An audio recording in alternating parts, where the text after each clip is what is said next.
They say that love is a fire, but they never tell you what happens when you're the only one throwing yourself into the furnace to keep the house warm.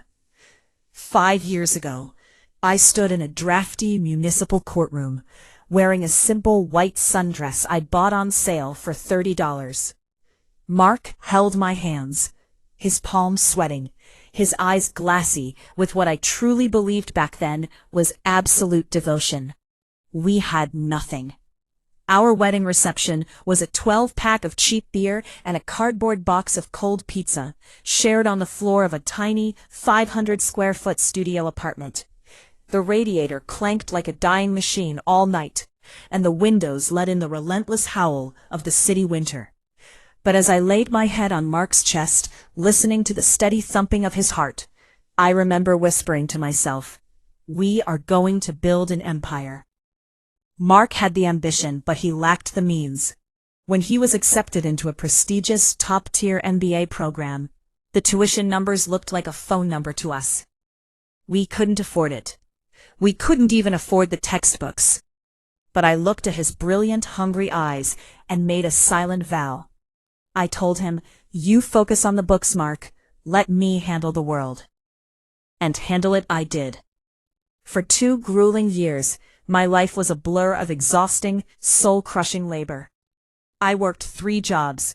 From 6 a.m. to 2 p.m., I was a barista, pulling espresso shots until my wrists ached, and my clothes permanently smelled of burnt coffee beans. From 3 p.m. to 9 p.m., I worked as an administrative assistant at a local medical clinic, typing up patient records until my eyes blurred. And on weekends and late nights, I scrubbed the toilets and waxed the floors of commercial office buildings. I remember the physical pain of those years vividly. The skin on my hands cracked and bled from the harsh cleaning chemicals. My lower back throbbed with a dull, constant ache that no amount of cheap pain relievers could dull. There were nights I would sit in my car in the freezing cold, weeping from sheer physical exhaustion, tasting the salt of my tears before wiping my face, pasting on a smile, and walking back into our tiny apartment so Mark wouldn't see how broken I felt.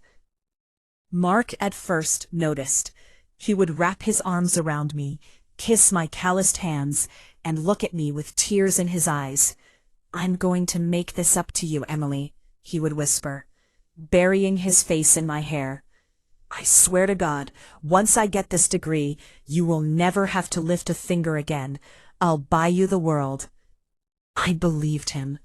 Every blister, every sleepless night, every skipped meal was worth it because I believed I was investing in our shared future. But a funny thing happens when you pull someone out of the mud and set them on a pedestal. Eventually, they start looking down on you simply because of the height you helped them achieve. The shift was subtle at first. After graduation, Mark landed an entry-level analyst position at Apex Solutions, a mid-sized tech subsidiary that was rapidly growing. Suddenly, the cheap cotton shirts I had bought him for his interviews weren't good enough. He needed tailored suits. He needed to go to networking dinners. He needed to look the part. The first time I noticed the change in his tone was during his 2nd year at Apex, right after his first major promotion to senior project manager. We were sitting at our small kitchen table, the same wobbly table I had scrubbed down 1,000 times. I had cooked a simple pot roast, a recipe my mother taught me. Mark took one bite, put his fork down with a heavy, deliberate sigh, and looked at me. "Emily, the meat is dry," he said, his voice flat, completely stripped of the warmth he used to possess. "And honestly, look at this place. The executive VP asked me today where I live, and I actually felt embarrassed to give him our address. But it feels like you're content just staying exactly where we started." I stared at him, my fork hovering in the air. I looked at his pristine, dry-cleaned suit. Then I looked down at my own faded t-shirt and my unmanicured, scarred fingers. He wasn't seeing the sacrifice anymore. He was only seeing a reminder of a past he desperately wanted to erase.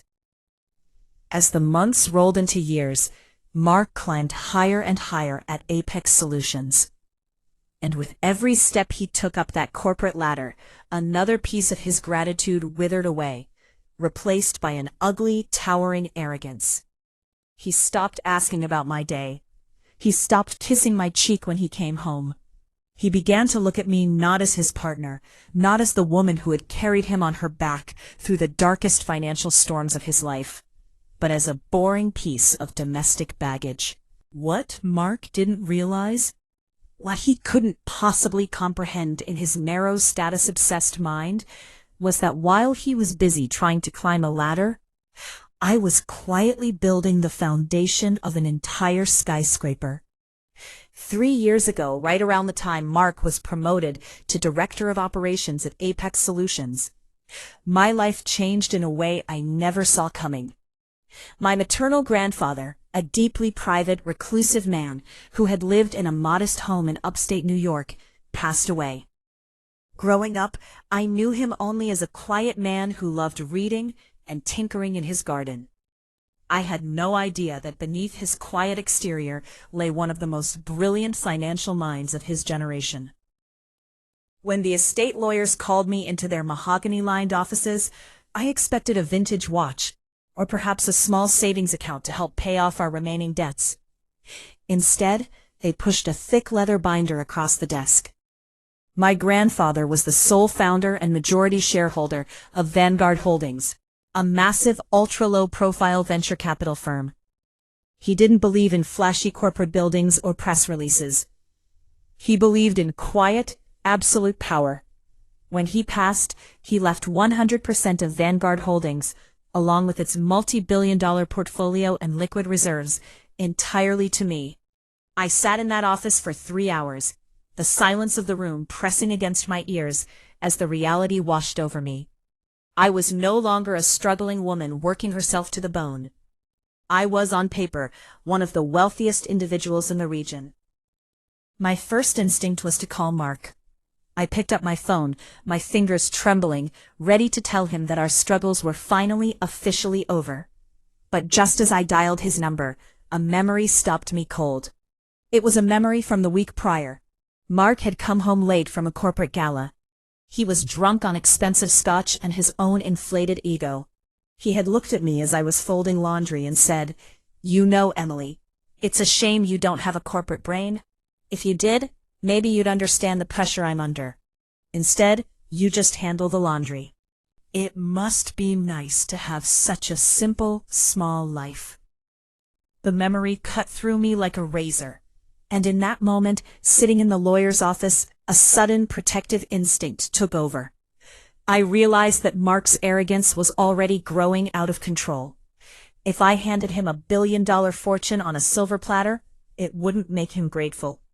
It would destroy whatever humanity he had left. He would look at the wealth as his own birthright. And he would look at me as even more insignificant. I wanted to know deep down in my soul if the man I married still loved me, the plain, hard-working Emily, or if he was only waiting for a version of me that met his superficial standards. So I chose silence. I reached out to Arthur, my grandfather's most trusted attorney, a sharp, fiercely loyal man in his late 60s who looked at me like a daughter. Together we set up a fortress of legal entities. I remained the absolute silent owner of Vanguard Holdings. Every document, every major acquisition, and every board resolution went through Arthur. To the world, Arthur was the face of the empire. To Arthur, I was the puppet master pulling the strings from a quiet, unpretentious distance. I didn't change my life. I kept our modest apartment. I kept my simple car. I stopped working my exhausting jobs, claiming to Mark that I had transitioned into a remote data entry role that allowed me to work from home. In reality, I was spending my days analyzing market trends, approving multi-million-dollar investments, and learning the intricate mechanics of high finance. Then, 6 months ago, Apex Solutions, Mark's employer, ran into severe liquidity issues due to a botched product launch. They were desperate for a financial savior. Arthur brought the portfolio to my desk. I looked at the financial metrics of Apex Solutions.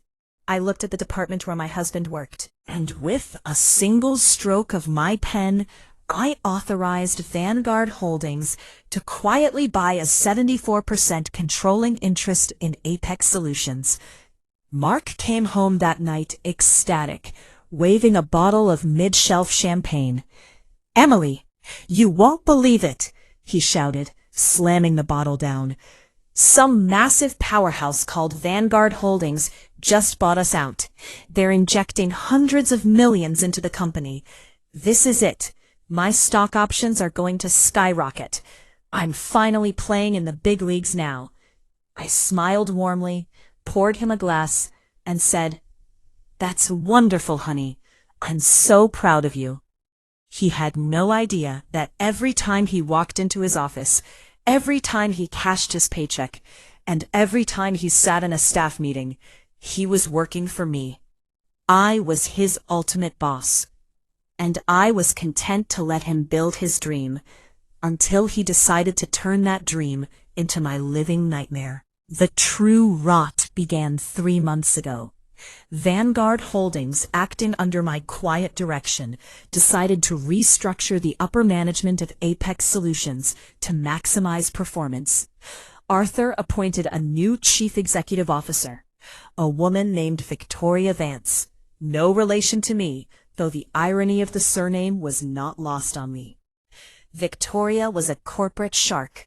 She was glamorous, ruthless, impeccably tailored in European designer suits, and possessed an aura of absolute, untouchable authority. She was everything Mark aspired to be. The moment Victoria took the reins at Apex, Mark changed completely. He started staying out until 2 or 3 a.m., claiming emergency executive strategy sessions. When he did come home, he didn't smell like the stale coffee or office stress of his past. He smelled of heavy, suffocatingly expensive French perfume, a scent of jasmine and amber that lingered in our small hallway long after he stepped through the door. He stopped looking at me entirely. When I spoke, he would stare at his phone, his thumb flicking rapidly across the screen, a faint secret smile playing on his lips. One evening, I stayed up until midnight waiting for him. The rain was drumming a rhythmic, depressing beat against our living room window. When the door finally clicked open, Mark walked in, loosening his silk tie.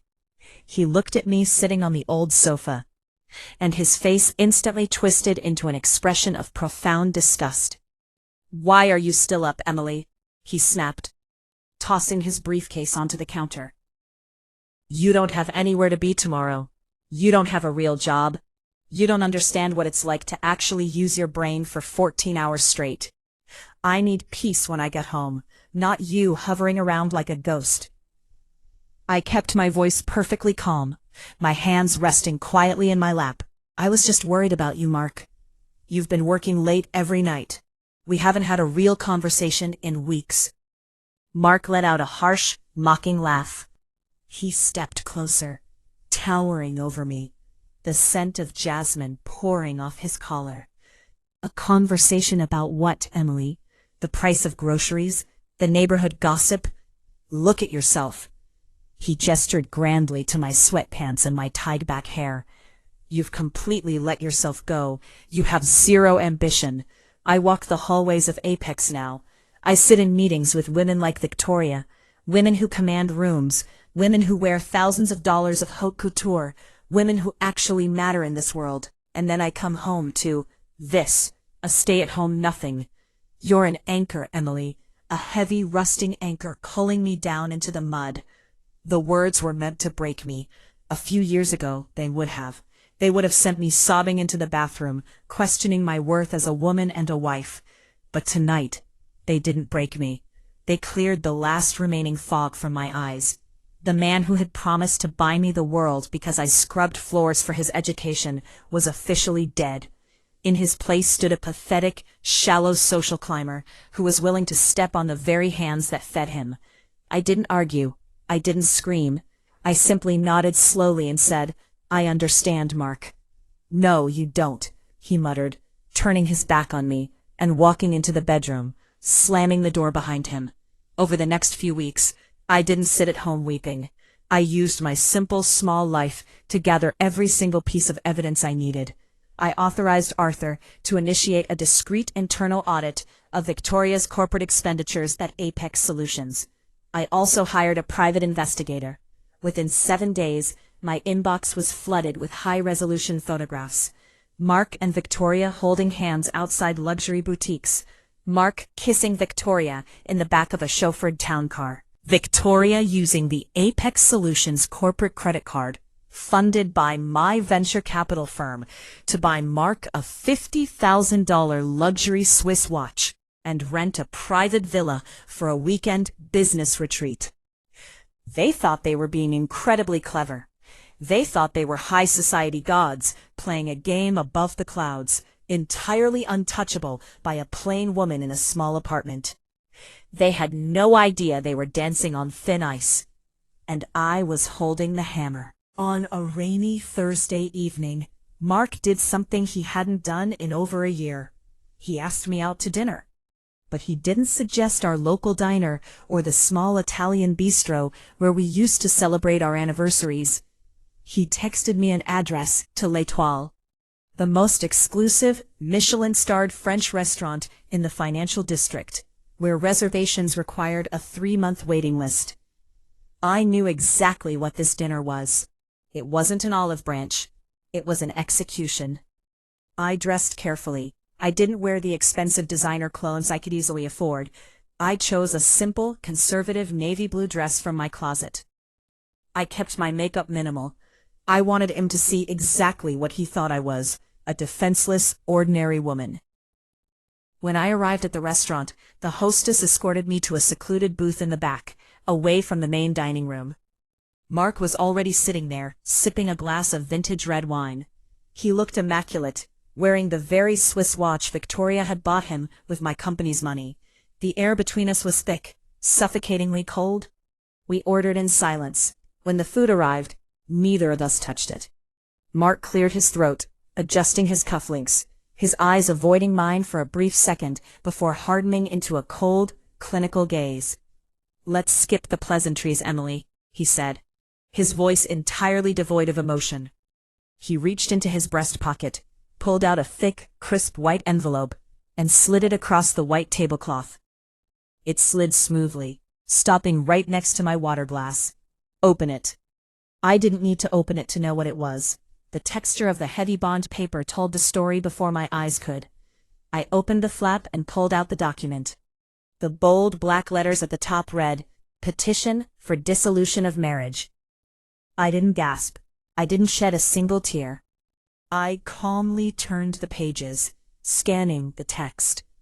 "I'm leaving you, Emily," Mark said, leaning back in his chair, his voice dripping with an insufferable, smug confidence.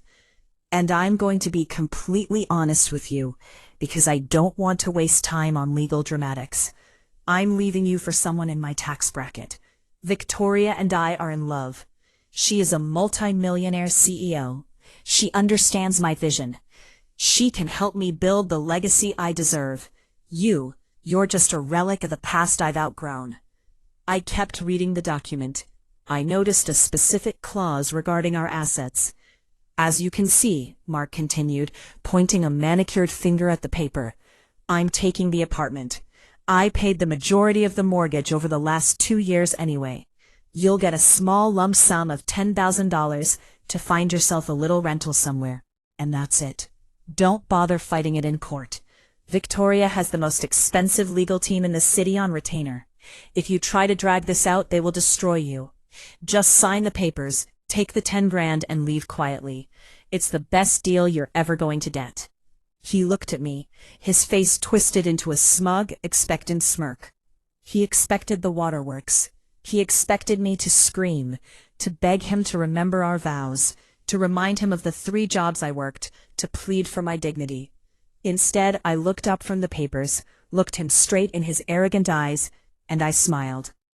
It wasn't a sad smile. It wasn't a broken smile. It was a slow, chilling, calculated smile that completely caught him off guard. I saw the slight flicker of unease in his eyes. His smirk faltered for a fraction of a second. "What's so funny?" he muttered, shifting uncomfortably in his seat. "Nothing, Mark," I said softly. I reached into my purse, pulled out a plain black pen, and without a single moment of hesitation, I flipped to the final page and signed my name on the dotted line. I slid the papers back across the table to him. I won't contest a single thing. You can have the apartment. You can have your new life. I wish you exactly what you deserve. Mark stared at the signed document, completely stunned by how easy it had been. His arrogance quickly rushed back to fill his confusion. He laughed, a short, dismissive sound, and slid the envelope back into his pocket. Well, I'm glad you're finally being realistic for once in your life, Emily, he said, standing up from the table and pulling his coat over his shoulders. He didn't even wait for the bill. Take a cab home. I've already packed my things. I'm staying at Victoria's penthouse tonight. You have until Sunday evening to get your stuff out of my apartment.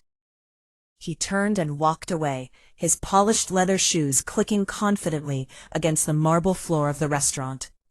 I sat alone in the booth for a long moment, watching his retreating figure through the glass window as he stepped out into the pouring rain.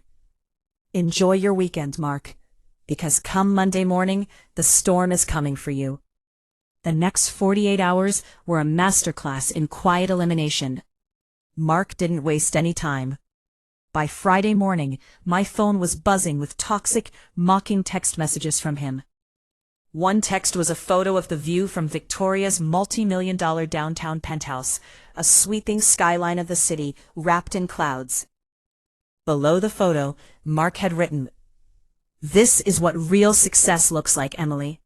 The poor stay poor because they lack the courage to dream big. Enjoy packing your bags." I didn't reply. I blocked his number, sat down at my desk, and opened my laptop. It was time to stop being Emily the housewife and start being Emily the chairwoman of Vanguard Holdings. The call was answered on the very first ring. "Good morning, Emily." Arthur's deep, reassuring voice came through the line. "I assume the husband has crossed the point of no return?"